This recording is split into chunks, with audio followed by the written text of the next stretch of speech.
Chair. So It is are you 5 happy for me to o'clock, start the yes. recording? Okay, well, good afternoon, everyone, and welcome to our meeting of the Learning and Culture Scrutiny Committee. Prior to us starting on the agenda, I'll make the usual announcement, which is I remind everyone present that the meeting will be live streamed as well as recorded via the internet, and that the recording will be archived for future viewing. I think everyone's got enough experience to know how they attract attention if they want to speak, so I won't go through that. I'm starting to sound a bit like Jeremy Paxman at the start of University Challenge. You know, basically, you all know the rules. Let's get on with it. So, let's get on with it.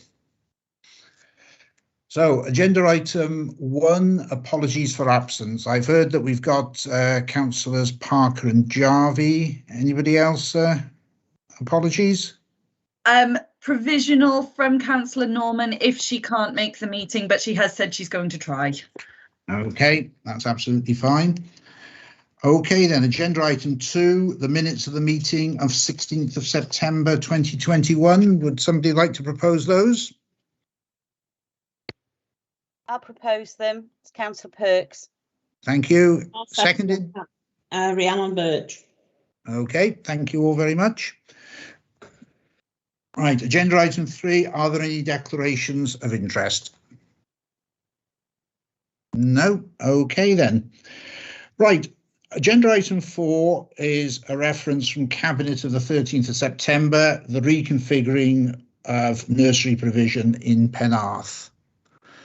I think it's a fairly straightforward matter, but who's taking that one? I will, Chair. You are, Lisa, yes. Okay. Thank you. Good evening. The proposal presented in this report is to reconfigure nursery provision in Penarth by amalgamating Butte Cottage Nursery School and Evenlow Primary School, and amalgamating Cogan Nursery School and Cogan Primary School. Should this proposal go ahead, this would result in Cogan Nursery and Butte Cottage falling under the management of Cogan Primary and Evenlow Primary Schools respectively from September 2022. All nursery staff would transfer to the management of the primary schools, although the nursery staff and pupils would remain on their existing sites. Over the past 10 years, the council has sought to move towards a primary school model for 3 to 11 years education. This has included merging infant and junior schools, such as Dinas Powys Primary School and St Helens Primary School, as well as amalgamating separate nursery and primary provision, such as Cadoxton Primary School. The 3 to 11 model is considered to be an efficient model of education, and it provides fairness of provision across the Vale and efficient distribution of funding across pupils. Butte Cottage Nursery School and Cogan Nursery School are the only 2 standalone nursery schools within the Vale. At the same time, Evenlow Primary School and Cogan Primary School are the only 2 remaining primary schools in the Vale which do not provide or have approved plans to provide nursery provision.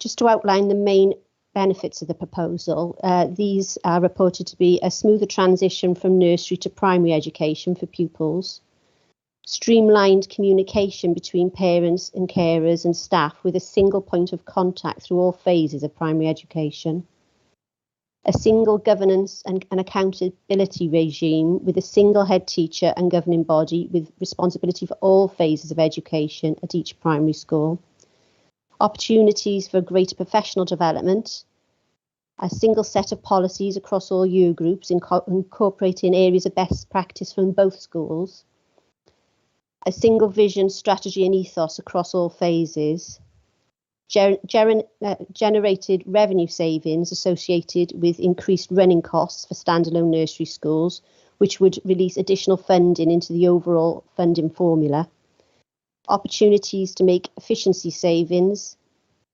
through economies of scale and joined up procurement. We're currently in the first stage of consultation, which is in the initial consultation period. The council has issued a consultation document which is included in this report and outlines the rationale for the proposal and any implications. Meetings have been arranged with staff and governors for the schools affected. We have also engaged with pupils to ensure their thoughts and feelings are included. The purpose of this process is to receive feedback from all stakeholders and to identify any questions or concerns there are about the proposal.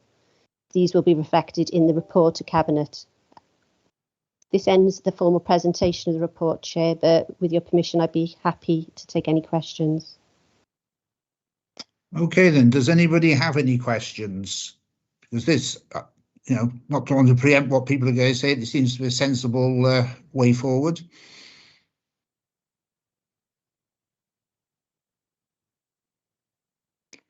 Well, you've obviously got, looks like unanimous support here, I think. There are some hands up, Chair. Oh, are they? Sorry. Yes, I beg your pardon. Yes. Hold on, let me just go on to another way of looking at this. Well, I've got one hand. I can see Sandra's got her hand up. Okay, thank you, Chair. I just wondered whether we had any information on how other amalgamations have worked, sort of what, since they've happened, what has been sort of like the provision of education, how the staff have worked together and different things like that. If we've got any information on that, please. Anything on that, Lisa? I can take that if you like, Yes. Chair. Yeah, okay. Well, I think Lisa may have referred to the fact that Cadoxton Primary School and Cadoxton Nursery School amalgamated, and it's now 5 years ago. And, it's easy to comment on what we hear, but the hard evidence is maybe a little bit more difficult to acquire. So we have been talking to Cadoxton and looked in other areas as well. And interestingly, I've shared only this evening a piece of writing from one of the learning support assistants from Cadoxton, who was in the nursery school at the time of the amalgamation and went through the whole process and is now in the, as part of the big primary. And she's talked about, it obviously was difficult, but the benefits have definitely outweighed the difficult period that they went through. And for herself as a professional, the opportunities for professional development have been, exponentially multiplied, because she's now part of a very large school as opposed to a small nursery school. So the opportunities for herself not to develop have been increased, and she has really welcomed it. Now, in terms of hard data, I've also looked at, we don't have much data, as you know, anymore, but what I did look at was the data for the end of year 2 children in Cadoxton Primary School who would have been the nursery children before amalgamation, and then the data for the year 2 children who were the children who went through after amalgamation. And it was interesting to see that in all areas of learning, so that is language, maths and personal social development, there were gains at that expected level. So if you recall, the expected level is outcome 5. And I can tell you that in 2018 and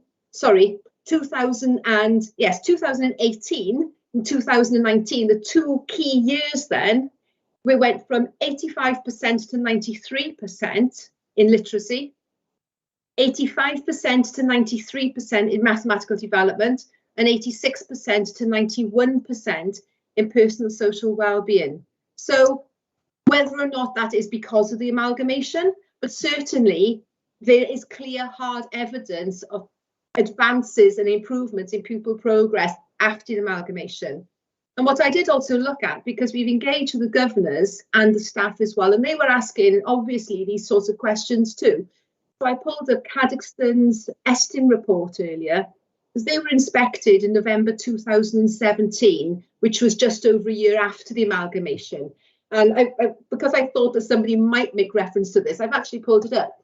And they have actually referenced the impact of the amalgamation on leadership.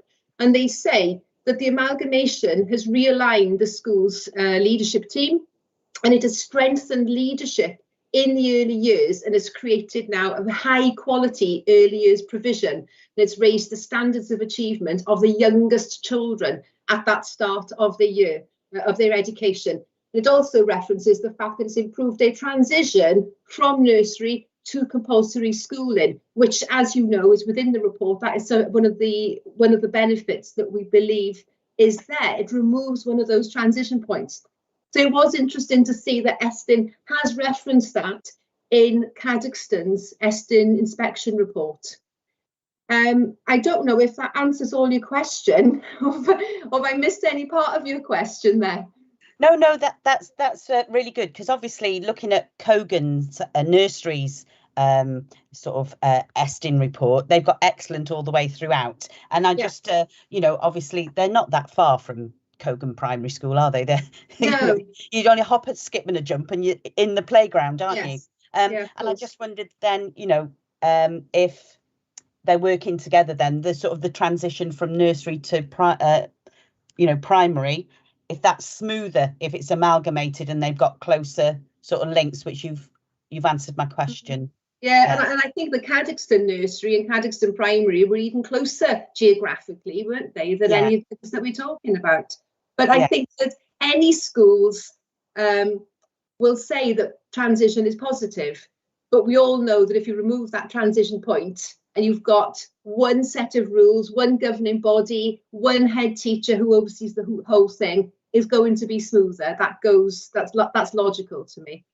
Okay, thank you very much for your answer. Thank you. Welcome. Okay, thank you for that. I've next got Vice Chairman Rhiannon. You want to Thank make you. the points? I was very pleased to hear about the outcomes. I mean, it seems logical to me that a 3 to 11 school is going to have much better continuity and so forth than divided up into different segments with different management, however well-meaning it may be.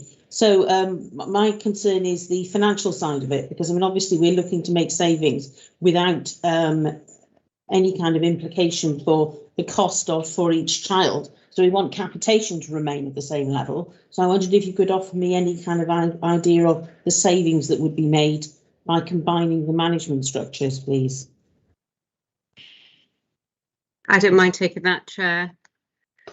I think the savings set out in the report are 70,000, and that's arrived at by reduced overheads. So it primarily relates to part of the head teacher salaries at both of those schools, bearing in mind that the head teachers at the nursery schools are part teaching as well. So we've just removed that overhead from those budgets, but so it doesn't have any impact at all on the pupil-led funding. So that would remain exactly as is. So there's no reduction in that funding whatsoever. I suppose the other thing to point out is we're not taking that out of the education budget. It remains in the education budget.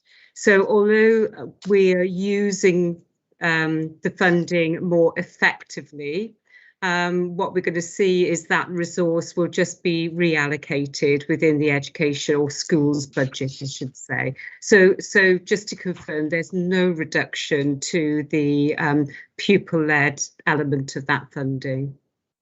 Okay, thank you very much. Okay, and then Councillor Thomas, Neil. Yeah, thank you, Chair. Thanks, Lisa and Morwen and now Paula for your contributions and your reassurances. I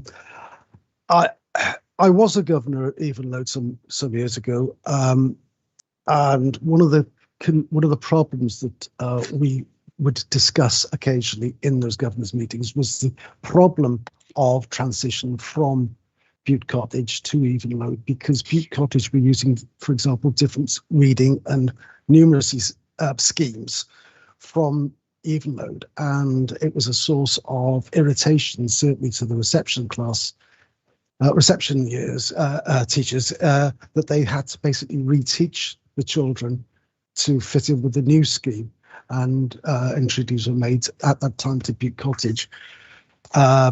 But for reasons of their own, that they were happy with the scheme that they were using. This change should improve that situation, because you're not going to get that conflict of schemes, and hopefully the children will then be transitioning educationally very smoothly from one premises to the other. There's a lot of misinformation going around at the moment.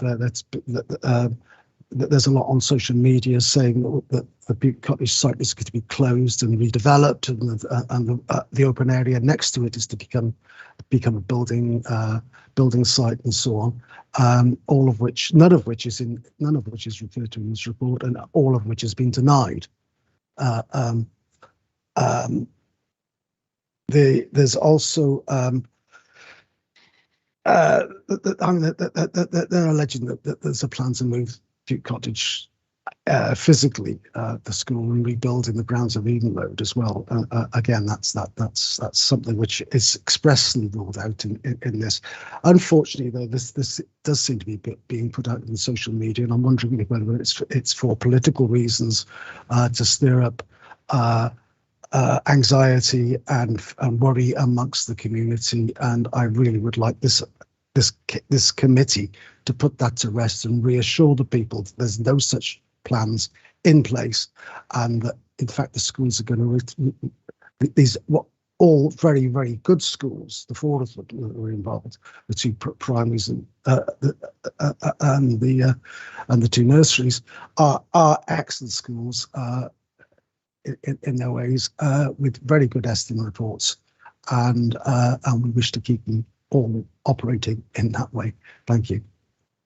Okay, thank you for that. I think part of the problem, perhaps, with the original Cabinet report, the reference to the fact it would remain in the same buildings was tucked away in the report. It wasn't there right at the very beginning, and perhaps some people don't read as far as they should, unfortunately.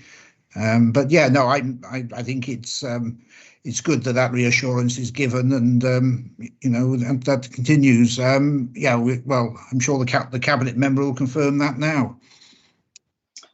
Thank you, Chair. Yeah, I'm delighted there are no plans to change the sites of either of the nursery schools. There is a small section in the consultation document that says that there would be feasibility work undertaken to see whether or not there should be a move over to the Evenlode site. It's one of those things that, damned if you do, damned if you don't. If we hadn't put anything in and somebody had said, what are you going to do about moving to one site, we'd say, oh, well, we'll probably do some feasibility work on it and see whether or not it's an option. They said, but you didn't say, are you trying to hide something? If you put it in, it's a done deal. It's not a done deal. It would only be sensible to say that feasibility would be undertaken only if that was proved to be so. And if I speak from a personal perspective, I really don't know how you could build a separate nursery on the Evenlode site, but that's my personal view. But if that feasibility work proved that it was possible, then you'd have to go right the way back through another consultation. This is purely about a management and governance, amalgamation of the management and governance functions within the schools. Okay, thank you very much. Right, yes, Morwen. I just wanted to pick up on a point that Councillor Thomas said, if I could, which I think is a really valid point about the choice of reading schemes, for example, which you gave. I don't think there's any question about the quality of the teaching that goes on in any of those four settings, which you've acknowledged. But it stands to reason that if you have got the same literacy programme that runs from the age of 3 all the way through, children are not going to suffer that dip in performance, which they frequently do when you have change. So I appreciate that you've acknowledged that as well. Okay, thank you very much. Well, from everything that's said, I'm sure the view of this committee is going to be that we support the proposals. Is everyone happy that we say that? Yep. Okay. Yes, Chair. Yeah, move Officer's recommendations. Okay, thank you very much. I'll second.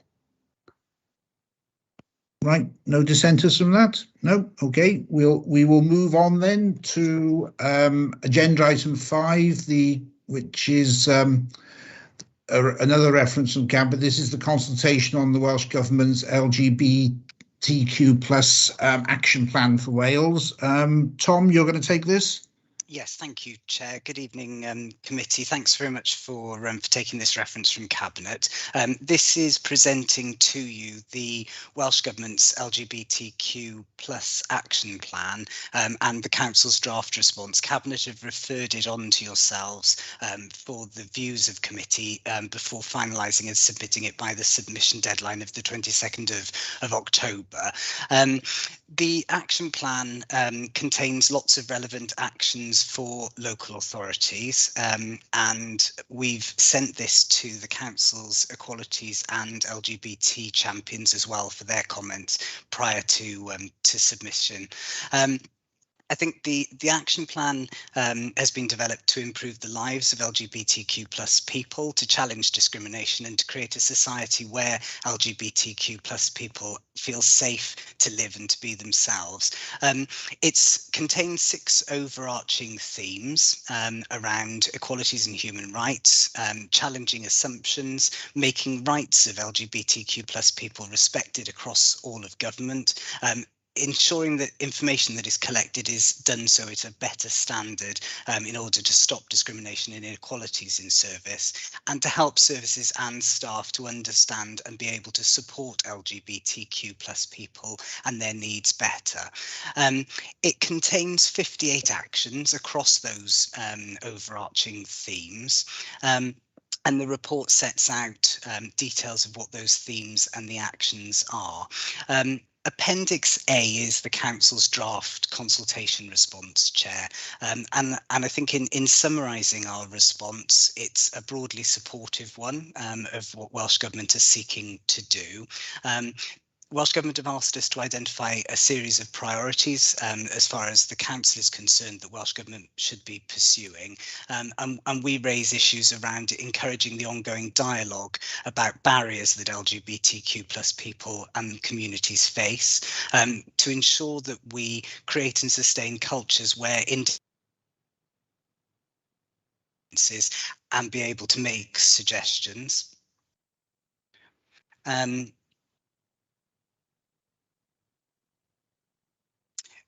My apologies, I think my internet connection dipped then, Chair. I should be back with you, I hope. Yes, Councillor Thomas is nodding. My apologies. So we also raise issues of ensuring that education and awareness training continues, and that we build a better understanding of the specific needs of our population and different communities.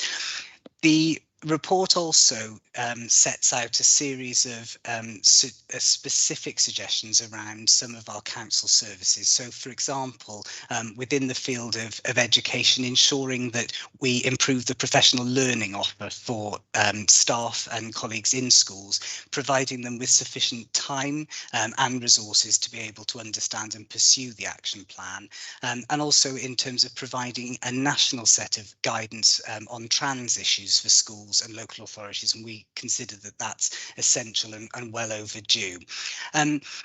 Our response does also identify a series of things that we feel should be given greater prominence. So, for example, we think there could be more emphasis on strengthening the capacity and opportunity for better engaging with LGBTQ plus people. We acknowledge and find it encouraging to see that refugees and asylum seekers are referenced specifically within this particular plan. We feel that's important.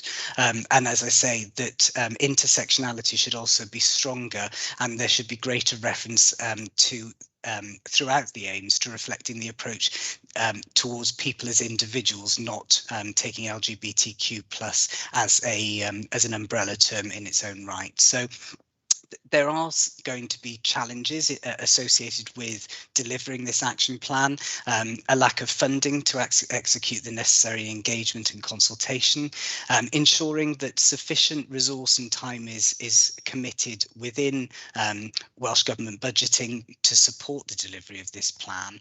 And we also draw out the fact that we feel that there should be more emphasis around the social care side of the action plan. At the moment, this feels very health oriented, and actually the importance of integrated health and social care, especially around the fields of mental health support, is particularly important.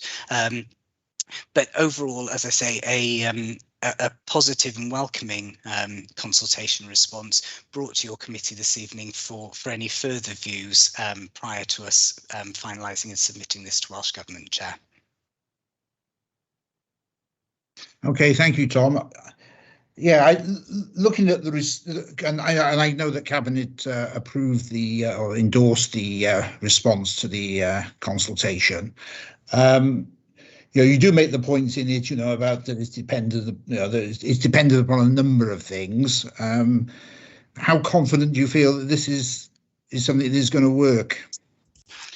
I think from an equalities perspective, the action plan sets out a series of things that we absolutely should be pursuing, and in many instances, Chair, that the authority already is pursuing. For example, around the support for LGBTQ plus people to access services in terms of our anti-discrimination agenda. So I think it's difficult to argue with the aims of the action plan. The success of delivering it is going to be as a result of being able to identify and prioritise sufficient time and resource in those particular areas. And that's particularly the case within education, within social care, within community cohesion, in order to make sure that we successfully deliver it. Yeah, okay. Neil, you want to come in? Thank you, Chair. Yeah, thanks, Tom, for the report and for the draft consultation answers. I look forward to a time when we aren't asked to discuss this sort of thing any longer, because everybody's regarded as being equal, and special characteristics are no longer special because they're just people. And we regard everybody as our equals in every way. Unfortunately, until that happens, we do need to have this kind of consultation. We do need to take measures to help and support and protect people who are otherwise discriminated against within society. And I welcome both this report and the consultation. And again, I move officers' recommendations. Thank you. Okay, well, unless anyone else wants to come in, I'll second the that we support the response to this. I think Neil, you're perhaps living a little bit far in the future when you hope there's going to be a situation where we don't need reports like this, but that should be the situation. I don't anticipate living to see it, to be honest. I'll be more optimistic than that, please. You're still a young man, but. No, it is a situation where it's unfortunate. I've made the comment in other forums in the past that it's a pity we have to have reports coming to us on so many of these issues where there is discrimination. It's but unfortunately, it's a question of perhaps a couple of steps forward, a couple of steps back occasionally, another one forward, and hopefully it continues. But yeah, there we are. It's the way of the world, unfortunately. Rhiannon, you want to?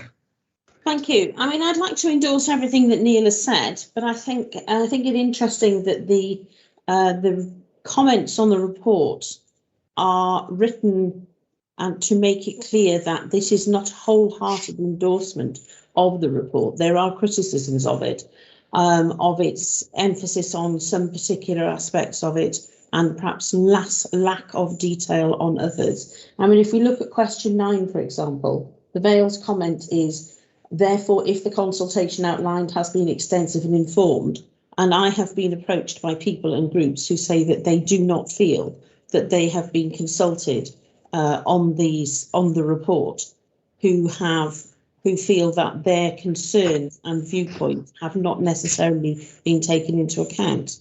I've also been approached by other groups and individuals who feel that this is a report about a group that is written rather in a bubble, which doesn't look at the ramifications for the rest of society for some of the rights that are outlined here.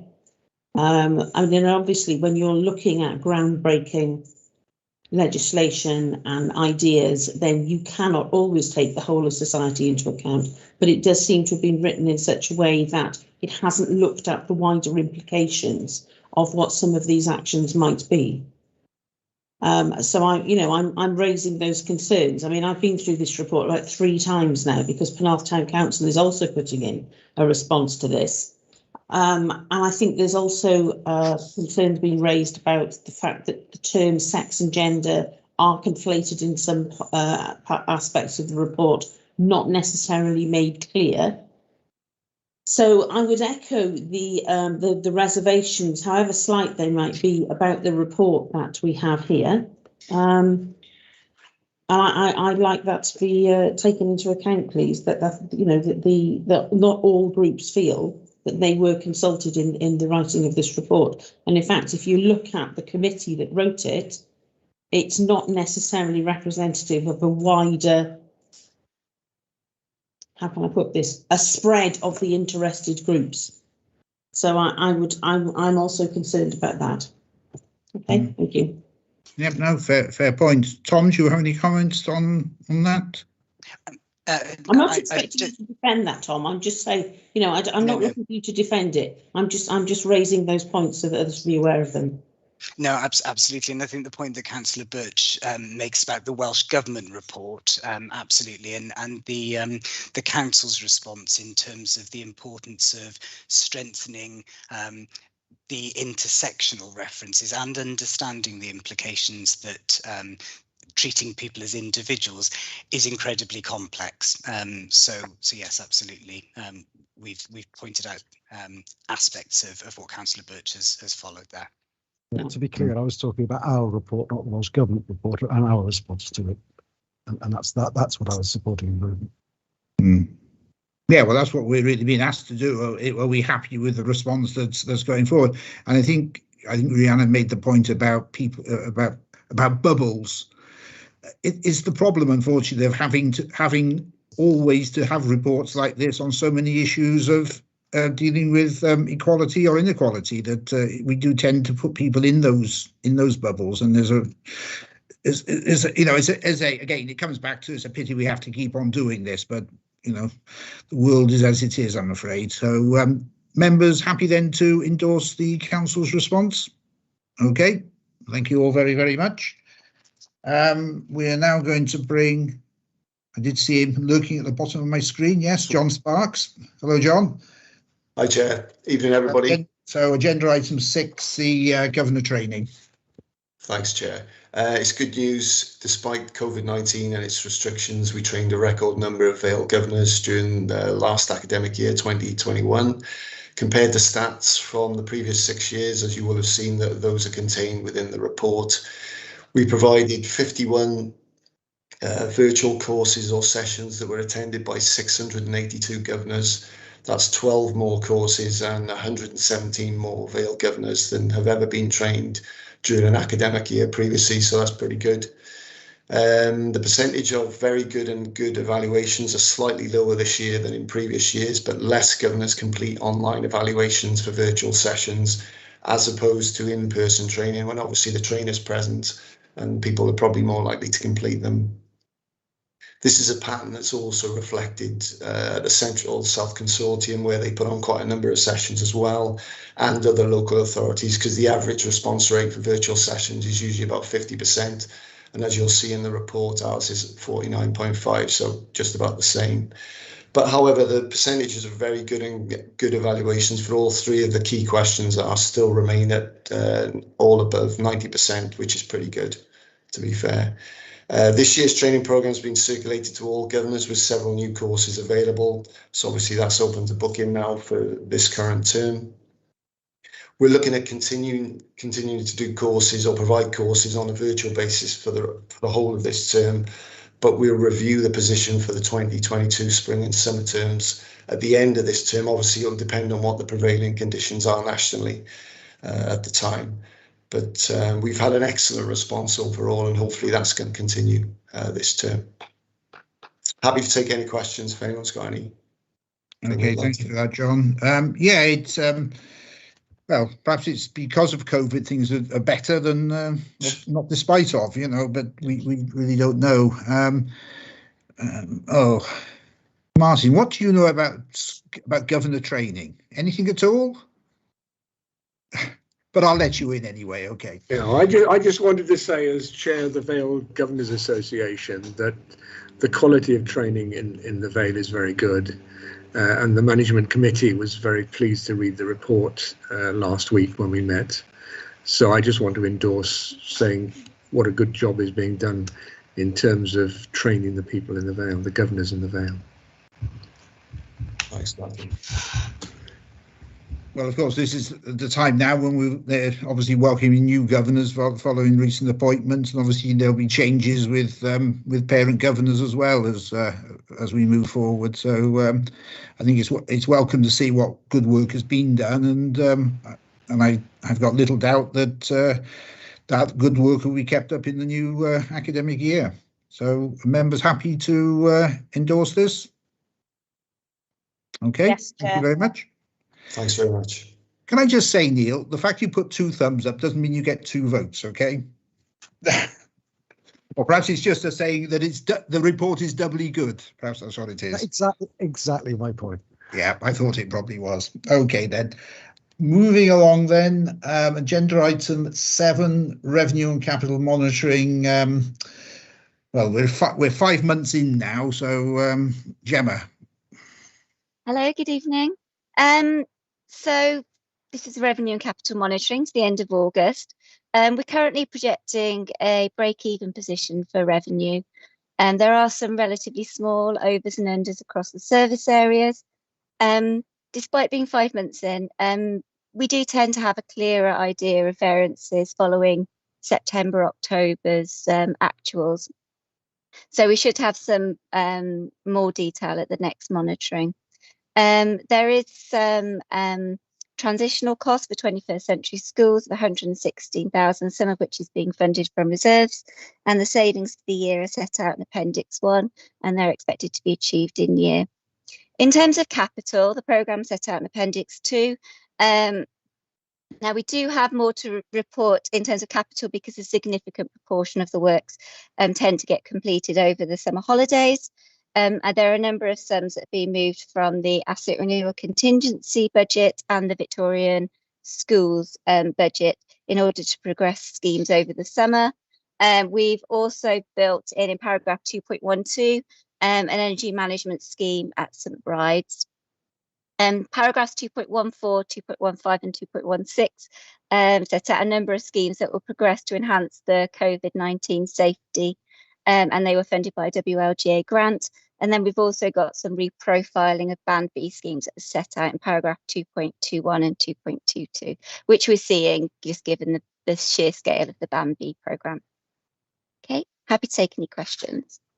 Okay, thank you for that. Any questions from members? No, it all seems to be going well at the moment. Perhaps it's a dangerous thing to say. Say, perhaps. But, early in the year. But it does seem to be satisfactory at the moment. So, members happy to follow the recommendations? Yeah, and touch wood. And touch wood, yes. Oh, I see. We didn't get 2 thumbs on that one. I was busy clicking the mic. Yes, okay. Thank you very much. Okay, agenda item 8, I think we're agenda item 8, aren't we? Yes, the second quarter scrutiny recommendations tracking. Well, obviously members are well used to the format of this, and so I think it looks pretty good as to what's happening.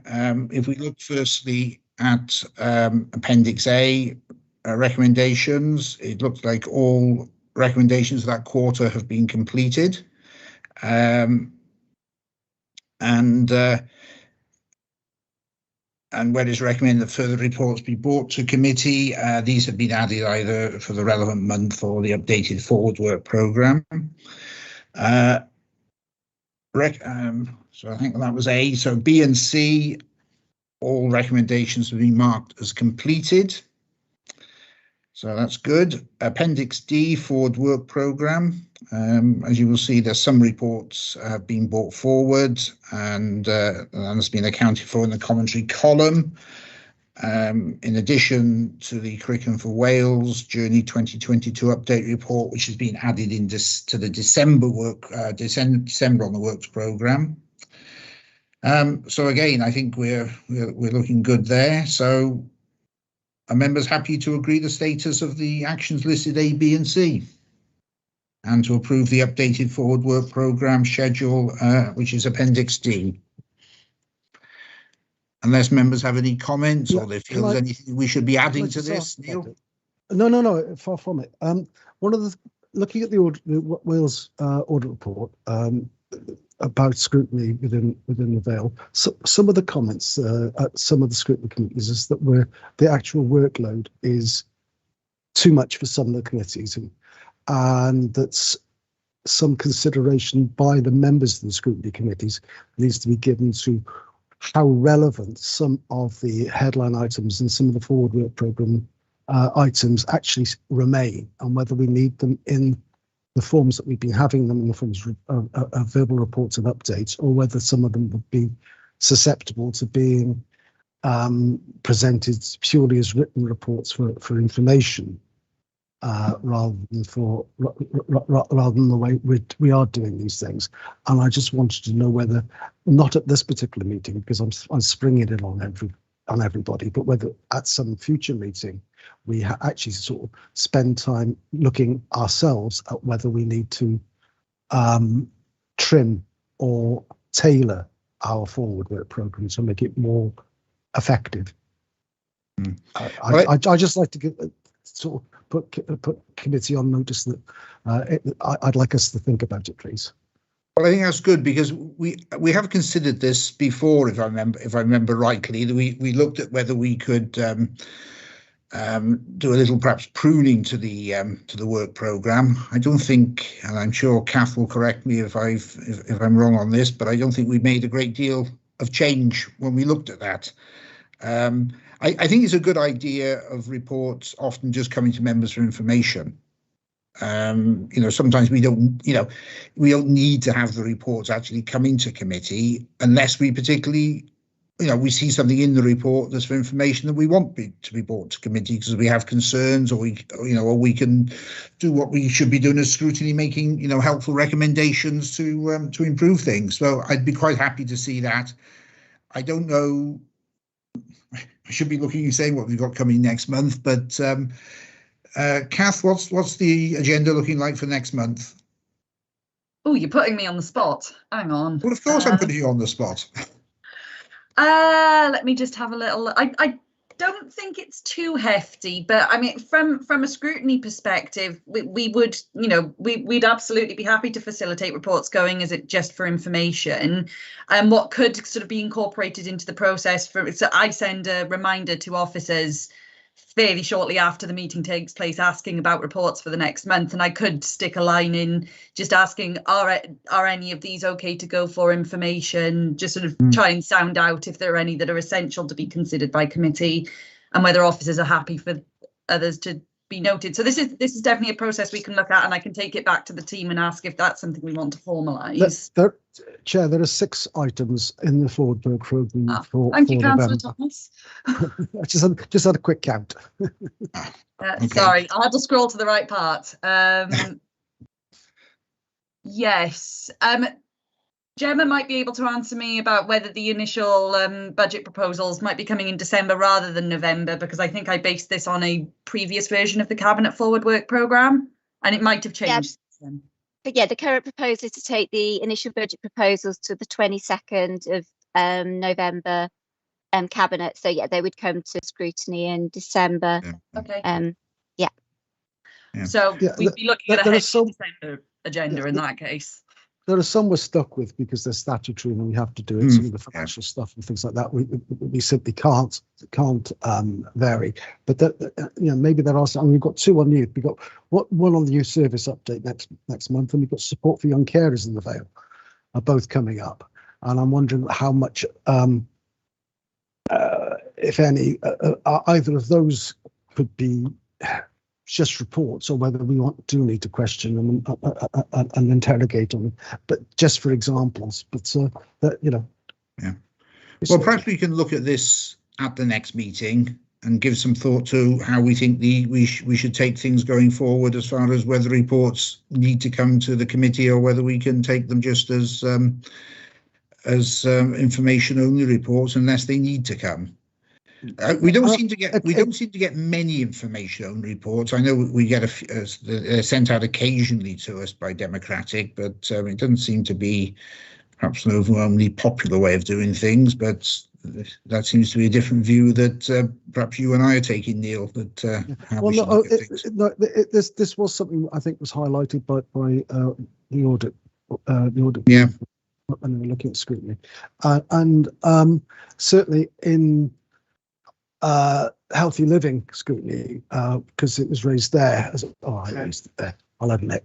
But for this exactly the same reason, we discussed it previously in the agenda setting conference. We decided to have a half hour prior to the meeting where we could sort of look at this and maybe come up with some suggestions. But I mean, I've looked through it, and it's difficult to pull out something that is I wouldn't want to ask questions about, and I think other people as well. So it's difficult. I think that's what we found when we looked at it before, that it was perhaps more difficult than we thought to actually to prune it to any great extent. So it is, but I'm quite happy to have it considered. We can look at it at the next meeting. Members would like to do that? Yeah, okay. Well, so are members happy with the recommendations and the reports, the two recommendations that there are, and that I don't think we need to put this in specifically as a recommendation, but you know, if we can have a look at it next month and see what we can do. Okay. We can definitely start discussions. Thank you, Chair. Okay, right. I don't think there's any other. I've got nothing which is urgent, and there's no part 2 items. So thank you to all members. Thank you. Yeah, thanks, Chair. Night all.